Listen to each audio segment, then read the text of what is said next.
ಇಳೆ ನಿಮ್ಮ ದಾನ, ಮಳೆ ನಿಮ್ಮ ದಾನ, ಬೆಳೆ ನಿಮ್ಮ ದಾನ, ಸುಳಿದು ಸೂಸುವ ಗಾಳಿ ಅದು ನಿಮ್ಮ ದಾನ. ನಿಮ್ಮ ದಾನವನ್ನುಂಡು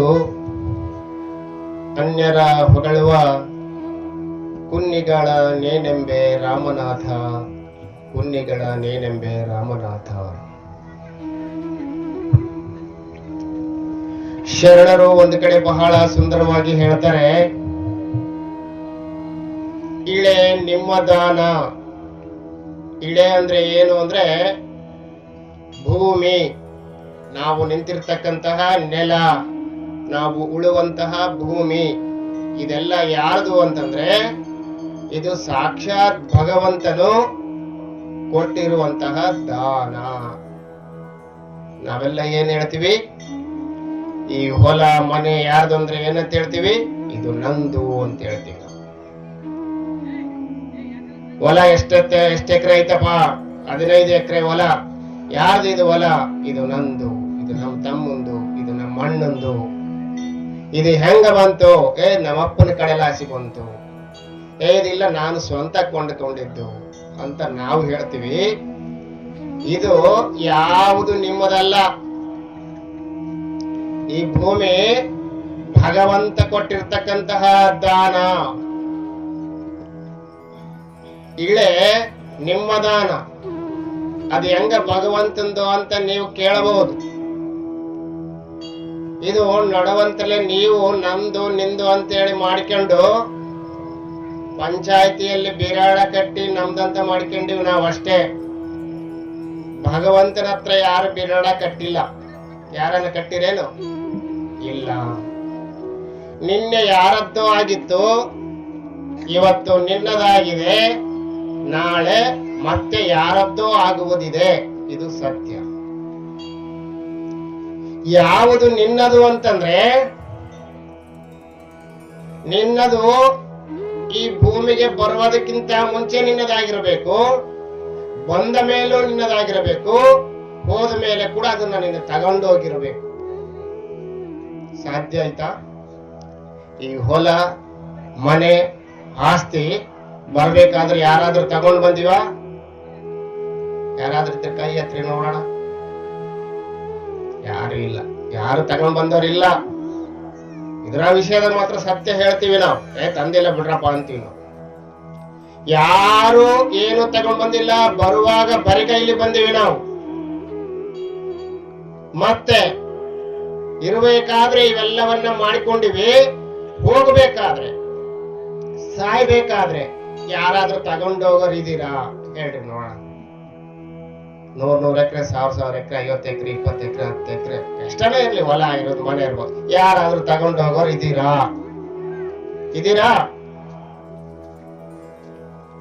ಇಲ್ಲ. ಯಾರ ಕೈಲೇ ತಗೊಂಡೋಗಕ್ಕಾಗಲ್ಲ. ಯಾಕಂದ್ರೆ ಅದು ನಿಂದಲ್ಲ. ನಿನ್ನದಾಗಿದ್ರೆ ನೀನು ಹೊಯ್ತಿದ್ದಿ, ನಿನ್ನದಾಗಿದ್ರೆ ನೀನು ತರ್ತಿದ್ದಿ, ನಿನ್ನದಾಗಿದ್ರೆ ನೀನು ಇಟ್ಕೊಳ್ತಾ ಇದ್ದಿ. ಇದು ನಿನ್ನದಲ್ಲ. ಇದು ಬೇರೆ ಯಾರದು? ಯಾರದು ಅಂದ್ರೆ ಅದು ಸಾಕ್ಷಾತ್ ಭಗವಂತನದು. ಅದು ಆಲೋಚನೆ ಮಾಡ್ರಿ. ಅಕಸ್ಮಾತ್ ಮನುಷ್ಯ ಏನಾದ್ರೂ ಸಾಯ್ಬೇಕಾದ್ರೆ, ಹೋಗ್ಬೇಕಾದ್ರೆ ತಾನು ಸಂಪಾದಿಸಿದ ಹೊಲ ಮನೆ ಬಂಗಾರವನ್ನ ತೆಗೆದುಕೊಂಡು ಹೋಗುವ ಹಾಗಿದ್ದಾರೆ, ಸಂಪಾದನೆ ಮಾಡೇನಪ್ಪ ಆತಂದಾತ ಸತ್ತಾಗ ತಗೊಂಡೋದ ಅಂತ ತಗೊಂಡೋಗುವ ಹಾಗೆ ಇದ್ರೆ ಆಲೋಚನೆ ಮಾಡಿ. ರಾಜ ಮಹಾರಾಜರಲ್ಲಿ ಎಷ್ಟೋ ಸಾಮ್ರಾಜ್ಯ ಇವೆಲ್ಲವನ್ನ ಸಂಪಾದನೆ ಮಾಡಿ ಯುದ್ಧ ಮಾಡಿ ಗೆದ್ದುಕೊಂಡ್ರಲ್ಲ, ಯಾರಾದ್ರೂ ಒಂದು ತುಣುಕು ಭೂಮಿ ಒಯ್ದಿದಾರ? ಇವತ್ತು ಒಯ್ದಿಲ್ಲ. ಅಕಸ್ಮಾತ್ ಅವ್ದೇನಾದ್ರೂ ಒಯ್ಯುವ ಹಾಗಿದ್ರೆ ಇವತ್ತು ನಮಗೆ ಇಲ್ಲಿ ಕೂಡೋಕು ಜಾಗ ಇರ್ತಿರ್ಲಿಲ್ಲ. ಇರ್ತಿತ್ತಾ? ಯಾಕೆಂದ್ರೆ ಇದು ನಿನ್ನೆ ಯಾರ್ದು ಆಗಿತ್ತು, ಮೊದಲು ಯಾರ್ದು ಆಗಿತ್ತು, ಇವತ್ತು ನಮ್ಮದಾಗಿದೆ. ಅವ್ರು ಯಾರ್ದು ಆಗಿರೋರು ತಾವು ತಗೊಂಡೋಗಿದ್ರೆ ಈ ನೆಲ ಯಾವಾಗಿರ್ತಿತ್ತು, ಈ ಭೂಮಿ ಯಾವಾಗಿರ್ತಿತ್ತು, ಈ ಮಣ್ಣು ಯಾವಾಗಿರ್ತಿತ್ತು, ಈ ಆಸ್ತಿ ಯಾವಾಗಿರ್ತಿತ್ತು, ಚಿನ್ನ ಯಾವಾಗಿರ್ತಿತ್ತು? ಇರ್ತಿರ್ಲಿಲ್ಲ. ಅದಕ್ಕೆ ಹೇಳೋದು, ಇಳೆ ಯಾರದು ಅಂತಂದ್ರೆ ಅದು ಭಗವಂತನ ದಾನ. ಇಳೆ ನಿಮ್ಮ ದಾನ, ಮಳೆ ನಿಮ್ಮ ದಾನ.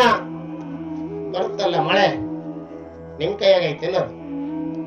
ಮಳೆ ಮಾರಾಟ ನಮ್ ತಕ್ಕಿಲ್ಲ ಅಂತ ನಾವ್ ಯಾವತ್ತಿಗೂ ಒಪ್ಪಿಯಂಬಿಟ್ಟಿವಿ. ನಾವು 2023 ಮಳೆ ಬರ್ಲಿಲ್ಲ ಅಂತ ಬಹಳ ಗೋಗರ್ದ್ವಿ. ಬಂತ? ಯಾರ ಮಾತ್ನಾಗ ನಿಂತೇನದು? ಯಾರು ಮಾತ್ನಾಗೆಲ್ಲ ಬರ್ಲಿಲ್ಲ. ಬರಬಾರ್ದಾಗಿತ್ತು, ಬರ್ಲಿಲ್ಲ. ಬರ್ಬೇಕು ಅಂದ್ರೆ ಬರ್ತದ. ಅದಕ್ಕೆ ಮಳೆ ಅದು ಕೂಡ ಆ ಭಗವಂತನ ಧ್ಯಾನ.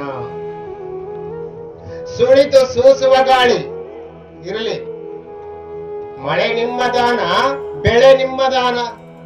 ನೀವೇನು ಹೊಲದಲ್ಲಿ ಬೆಳೀತಾ ಇದ್ದೀರಲ್ಲ, ಬೆಳೆ, ನಾವೆಲ್ಲ ರೈತಾಪಿ ಜನಗಳಿದ್ದೀವಿ ಅಂತ ಹೇಳ್ತಾ ಇದೀವಿ. ನಾವು ನಮ್ಮಲ್ಲಿ ಇರ್ತಕ್ಕಂತ ಭೂಮಿ ಅದು ಭಗವಂತನ ಕೊಟ್ಟಿರ್ತಕ್ಕಂಥ ಭೂಮಿ ಅಂತ ನಾವು ಒಪ್ಪಿಕೊಳ್ಬೇಕು. ಇವಾಗ ಆಯ್ತಪ್ಪ, ದೇವರು ಕೊಟ್ಟ ಭೂಮಿ, ಈ ಬೆಳೆ ಬೆಳಿತೀವಲ್ಲ, ಈ ಬೆಳೆ ಮಾತ್ರ ನಮ್ದು ಅಂತ ಅನ್ಕೋಬಹುದು ನಾವು.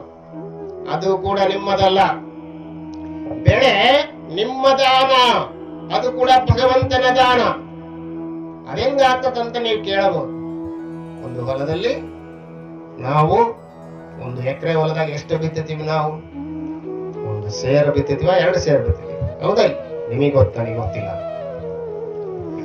ನೆಲದಲ್ಲಿ 1 ಕಾಳನ್ನ ಬಿತ್ತಿ 1000 ಕಾಳನ್ನ ನಾವು ಬೆಳಿತಾ ಇದೀವಿ. 1,000 ಆಗಿ ಹ್ಯಾಗ್ ಬಂತದು? ಆ 1000 ಕಾಳನ್ನ ಯಾರು ಕೊಟ್ರು ಅಂತ ನಾವು ಆಲೋಚನೆ ಮಾಡಿದ್ರೆ, ಅದು ಭಗವಂತ ನಿನಗಾಗಿ ಕೊಟ್ಟಿರುವಂತ ದಾನ. ಒಂದನ್ನ 1000 ಮಾಡಿ ಕೊಡ್ತಕ್ಕಂತಹದ್ದು ಭೂಮಿ ಏನಿದೆಯಲ್ಲ, ಅದಕ್ಕೆ ಆ ಬೆಳೆ ಕೂಡ ಭಗವಂತ ಕೊಟ್ಟಿರುವಂತಹ ದಾನ. ಅದು ಕೂಡ ನಮ್ಮದಲ್ಲ. ಎಳೆ ನಿಮ್ಮ ದಾನ, ಬೆಳೆ ನಿಮ್ಮ ದಾನ. ಸುಳಿದು ಸೂಸುವ ಗಾಳಿ ಅದು ಕೂಡ ಆ ಭಗವಂತನು ನಮಗಾಗಿ ಕೊಟ್ಟಿರುವಂತಹ ದಾನ. ಉಸಿರಾಡ್ತಾ ಇದೀವಲ್ಲ, ಗಾಳಿ ಯಾರು? ಯಾರ್ದಲ್ಲ ಇದು. ಇವೆಲ್ಲ ಆ ಭಗವಂತ ನೀನು ಬದುಕುವ ಸಲುವಾಗಿ ಮಾತ್ರ ಕೊಟ್ಟಿರುವಂತ ದಾನ. ನಿಮ್ಮ ದಾನವನ್ನುಂಡು ಅನ್ಯರ ಹೊಗಳುವ ಪುಣ್ಯಗಳನ್ನೇನೆಂಬೆ ರಾಮನಾಥ. ಎಂಥ ಮಾತು ಹೇಳಿಬಿಟ್ರು ಶರಣರು. ಆಲೋಚನೆ ಮಾಡ್ಬೇಕು ನಾವು. ನೀನು ಕೊಟ್ಟ ದಾನವನ್ನ ನಾವೆಲ್ಲ ಇವತ್ತು ಸೇವನೆ ಮಾಡ್ತಾ ಇದೀವಿ, ಉಂಟಾ ಇದೀವಿ. ದೇವರು ಕೊಟ್ಟು ವರಪ, ದೇವರು ಕೊಟ್ಟ ಫಲ ಅಂತೇಳಿ ಊಟ ಮಾಡಿ ಅನ್ಯರನ್ನ ಹೊಗಳ್ತಾ ಇದೀವಿ, ಬೇರೆಯವರನ್ನ. ನಮ್ಮಪ್ಪ ಕೊಟ್ಟಿದ್ದು ದಾನ ಇದು ಹೊಲ, ಇನ್ನೊಬ್ರು ಕೊಟ್ಟಿದ್ದು, ಅವ್ರ ಕಡೆ ಲಾಸಿ ಬಂತು, ನಾ ದುಡ್ದಿದ್ದು, ಅವ್ರು ದುಡ್ದಿದ್ದು, ಅವ್ರು ಕೊಟ್ಟಿದ್ದು ಅಂತ ಹೇಳಿ ನಾವು ಹೇಳ್ತಾ ಇದೀವಲ್ಲ, ಇದು ಮೂರ್ಖತನವಲ್ಲವೇ? ಮತ್ತೆ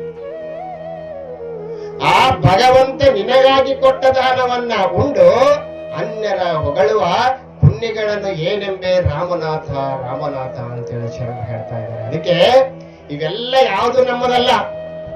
ನಮ್ಮ ದಾನ ಏನಿದ್ರು ಆ ಭಗವಂತ ಕೊಟ್ಟಿರ್ತಕ್ಕಂತಹದ್ದು. ಆ ಭಗವಂತನ ಮಹಾದಾನ ಇದಾಗಿದೆ. ಸುಳಿದು ಸೂಸುವ ಗಾಳಿ ಅದು ನಿಮ್ಮ ದಾನ. ನಿಮ್ಮ ದಾನವನ್ನುಂಡು ಅನ್ಯರ ಹೊಗಳುವ ಪುಣ್ಯಗಳನ್ನೇನೆಂಬೆ ರಾಮನಾಥ ಅಂತ ಹೇಳ್ತಾ ಇದ್ರು. ಹಾಗೆ ರೈಟಪ್ಪ. ಮತ್ತೆ ನಮ್ಮದು ಅಂತ ಏನಾಯ್ತಂತ ನೀವು ಕೇಳಬೇಕಲ್ಲ. ಹೊಲ ದೇವ್ರದೇ ಅಂತ ಹೇಳ್ಬಿಟ್ಟಿ, ಮಳೆನೂ ಭಗವಂತಂದಿ, ಬೆಳೆನೂ ನಿಂದಂದಿ, ಮತ್ತೆ ನಮ್ಮದು ಅಂತ ಏನ್ ಉಳಿತು? ಏನಾದ್ರೂ ಇರ್ಬೇಕಲ್ಲ. ನಮ್ಮದು ಏನೂ ಇಲ್ಲ. ನೀನು ಹುಟ್ಟಿದಾಗಿನಿಂದ ಸಾಯುವ ಪರ್ಯಂತರವಾಗಿ ಏನು ಪಾಪ ಮತ್ತು ಕರ್ಮ ಮತ್ತು ಪುಣ್ಯ ಏನು ಮಾಡ್ತೀಯಲ್ಲ, ಅದು ಮಾತ್ರ ನಿಂದೆ. ಹುಟ್ಟಬೇಕಾದ್ರೂ ಪುಣ್ಯ ಮಾಡಿ ಹುಟ್ಟಿದೀಯಾ, ಇಲ್ಲಿ ಏನಾದ್ರೂ ಪಡ್ಕೋಬೇಕಾದ್ರೂ ಪುಣ್ಯ ಮಾಡಿ ಪಡ್ಕೊಂಡಿದೀಯಾ, ನಾಳೆ ಹೋಗ್ಬೇಕಾದ್ರೂ ಅದೇ ಪುಣ್ಯವನ್ನ ತಗೊಂಡು ನಾವು ಹೋಗ್ತೀವಿ. ಬಹಳ ಎಚ್ಚರದಲ್ಲಿ ಇಟ್ಕೋಬೇಕಿದು. ಇದು ಪ್ರಾಪಂಚಿಕ ಸತ್ಯ, ಇದು ಪರಮ ಸತ್ಯ. ಒಪ್ಪಿಕೊಳ್ತಾ ಇಲ್ಲ ನಾವು. ಇದೆಲ್ಲರಿಗೂ ಗೊತ್ತಿದು. ಏನು ಪುಣ್ಯ ಅಂತಂದ್ರೆ 4 ಜನರಿಗೆ ಮಾಡಿರ್ತಕ್ಕಂಥ ಸತ್ಕಾರ್ಯ, ಇಲ್ಲದವರಿಗೆ ಕೊಟ್ಟಿರ್ತಕ್ಕಂತಹದ್ದು, ಗುರುಲಿಂಗ ಜಂಗಮಕ್ಕೆ ಸೇವೆ ಮಾಡಿರ್ತಕ್ಕಂತಹದ್ದು, ಇಂತಹ ಪುರಾಣ ಪುಣ್ಯಕಥೆಗಳಿಗೆ ದಾನ ಧರ್ಮವನ್ನ ಮಾಡಿರ್ತಕ್ಕಂತಹದ್ದು, ಶ್ರವಣಾದಿಗಳನ್ನ ಕೇಳಿರ್ತಕ್ಕಂತಹದ್ದು ಎಲ್ಲ ನಿನ್ನದೇ ಅಂತಂದು ಹೇಳಿ ಆತನ ಮೇಲೆ ಭಾರವಾಗಿ ಜೀವನ ಮಾಡತಕ್ಕಂಥದ್ದು ಏನಿದೆಯಲ್ಲ, ಅದು ಪುಣ್ಯ. ಪರೋಪಕಾರಂ ಇದಂ ಶರೀರಂ. ಈ ಶರೀರ ನಮ್ಗೆ ಯಾಕೆ ಕೊಟ್ಟಿದ್ದಾನಂದ್ರೆ, ಇನ್ನೊಬ್ಬರಿಗೆ ನೀನು ಉಪಕಾರ ಮಾಡು. ಯಾವಾಗ ನೀನು ಇನ್ನೊಬ್ಬರಿಗೆ ಉಪಕಾರ ಸಹಾಯ ಮಾಡಿದಂತೆಲ್ಲ ಈ ನರ ಶರೀರ, ಈ ಕರ್ಮ ಶರೀರ ಏನಾಗ್ತಾ ಇದೆ ಅಂದ್ರೆ ಪುಣ್ಯ ಶರೀರವಾಗ್ತಾ ಇದೆ, ಪುಣ್ಯ ಶರೀರವಾಗ್ತಾ ಇದೆ. ನಾವು ಆಲೋಚನೆ ಮಾಡಬೇಕು. ಒಬ್ಬರಿಗೆ ಭೂಮಿನೇ ಇಲ್ಲ, ಒಬ್ಬರಿಗೆ ಬರೀ 2 ಎಕರೆ ಭೂಮಿ ಐತೆ, ಒಬ್ಬರಿಗೆ 50 ಎಕರೆ ಭೂಮಿ ಐತೆ, ಒಬ್ಬರಿಗೆ 1000 ಎಕರೆ ಭೂಮಿ ಐತೆ, ಒಬ್ರು ರಾಜರಿದ್ದಂಗೆ ಇದಾರ, ಒಬ್ಬನಿಗೆ ಏನೋ ಇಲ್ದಂಗ್ ಬಿದ್ದಾನ. ಇದೆಲ್ಲ ಯಾಕಾಯ್ತು ಅಂತ ನಾವು ಆಲೋಚನೆ ಮಾಡ್ಬೇಕಲ್ಲ. ಮನುಷ್ಯರಂದ್ರೆ ಎಲ್ಲರೂ ಒಂದೇ ರೀತಿಯಾಗಿರ್ಬೇಕಾಗಿತ್ತಲ್ಲ, ಆ ರೀತಿ ಇಲ್ಲ. ಯಾಕಂದ್ರೆ ಇಲ್ಲಿ ಒಂದು ಲೆಕ್ಕ ಆಯ್ತು, ಭಗವಂತನದು ಒಂದು ಲೆಕ್ಕ ಮಾಡಿದಾನೆ. ಆ ಲೆಕ್ಕದಲ್ಲಿ ಆತೆಲ್ಲವನ್ನ, ಅದಕ್ಕೆ ಹೇಳ್ತಾರೆ ಆಣೆಗೆ ಸೋಲ ಅತ್ತ ಗಾಣಿಗೆ ಗೆಲ್ಲ, ಜಾಣ ನೋಡಮ್ಮ ನಮ್ಮ ಕೂಡಲ ಸಂಗಮ ದೇವ ಅಂತಂದೇಳಿ ಬಸವಣ್ಣರು ಹೇಳ್ತಾರೆ. ಆತ ನೀನ್ ಏನೇನು ಹುಟ್ಟಿದ ಸಾಯವರಿಗೆ ಏನೇನು ಮಾಡ್ತಿ ಎಲ್ಲ ಲೆಕ್ಕ ಬರೆದಿಟ್ಕೊಂಡಾನೆ ಭಗವಂತ. ಯಾರಿಗೆ ಒಳ್ಳೇದು ಮಾಡಿವಿ, ಯಾರಿಗೆ ಕೆಟ್ಟದು ಮಾಡಿವಿ, ಯಾರಿಗೆ ಪುಣ್ಯ ಮಾಡಿವಿ, ಕರ್ಮ ಮಾಡಿವಿ ಎಲ್ಲ ಬರೆದಿಟ್ಕೊಂಡಿರ್ತಾನೆ ನಮ್ದೆಲ್ಲ. ಅವೆಲ್ಲವನ್ನ ನೋಡಿ ಹಿಂದಿನ ಜನ್ಮದಲ್ಲಿ ಮಾಡಿರ್ತಕ್ಕಂತಹ ಸತ್ಕಾರ್ಯ, ಶುಭ ಕಾರ್ಯ, ಪರೋಪಕಾರ ಅವೆಲ್ಲವುಗಳಿಂದ ಬಂದಿರತಕ್ಕಂತಹ ಪುಣ್ಯ ನೋಡಿ ನಿನಗೆ 50 ಎಕರೆ ಹೊಲ ಕೊಟ್ಟ. ಈತ ಮಾಡಿರ್ತಕ್ಕಂಥ ಜಾಸ್ತಿ ಆಯ್ತು, 100 ಎಕರೆ ಕೊಟ್ಟ. ಇನ್ನೊಬ್ಬತ್ ಏನೇನು ಮಾಡಿದ್ದಿಲ್ಲ, ಬರೀ 2 ಎಕರೆ ಕೊಟ್ಟ.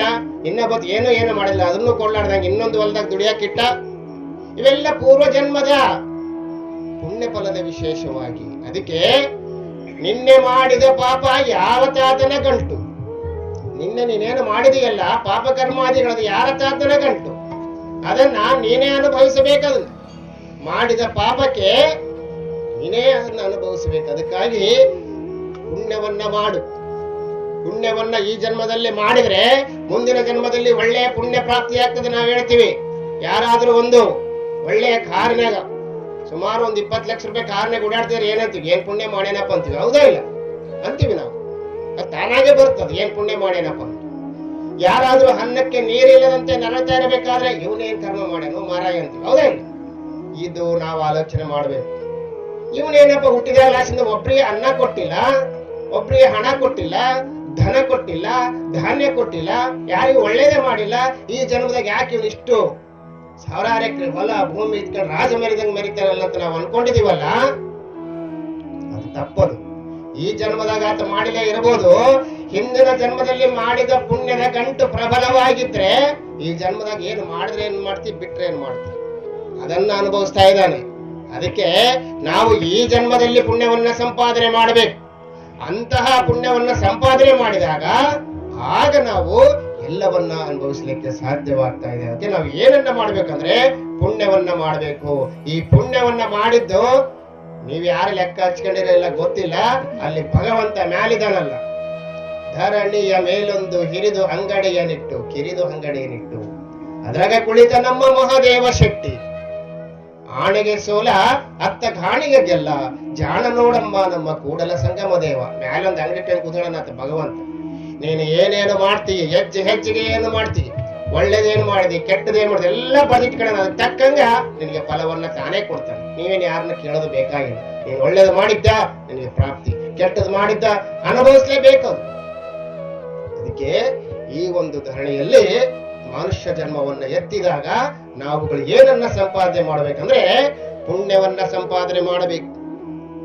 ಪುಣ್ಯವನ್ನ ಸಂಪಾದನೆ ಮಾಡಬೇಕು. ಪುಣ್ಯ ಎಲ್ಲಿದೆ ಅಂದ್ರೆ ಪುರಾಣ ಕೇಳುವುದರಲ್ಲಿ ಪುಣ್ಯವಿದೆ, ಸತ್ಕಾರ್ಯಗಳನ್ನ ಮಾಡುವುದರಲ್ಲಿ ಪುಣ್ಯವಿದೆ, ಶಿವಶರಣರ ಚರಿತ್ರೆಗಳನ್ನ ಕೇಳುವುದರಲ್ಲಿ ಪುಣ್ಯವಿದೆ, ಪರೋಪಕಾರವನ್ನ ಮಾಡುವುದರಲ್ಲಿ ಪುಣ್ಯವಿದೆ, ಅನ್ನದಾನವನ್ನ ಮಾಡುವುದರಲ್ಲಿ ಪುಣ್ಯವಿದೆ, ಭಗವಂತನನ್ನ ನಂಬಿ ಜೀವನವನ್ನ ಸಾಗಿಸುವಲ್ಲಿ ಪುಣ್ಯ ಇದೆ, ತಂದೆ ತಾಯಿಗಳಿಗೆ ಸಹಾಯ ಮಾಡಿ ದೇವರೆಂದು ಭಾವಿಸುವುದರಲ್ಲಿ ಪುಣ್ಯವಿದೆ.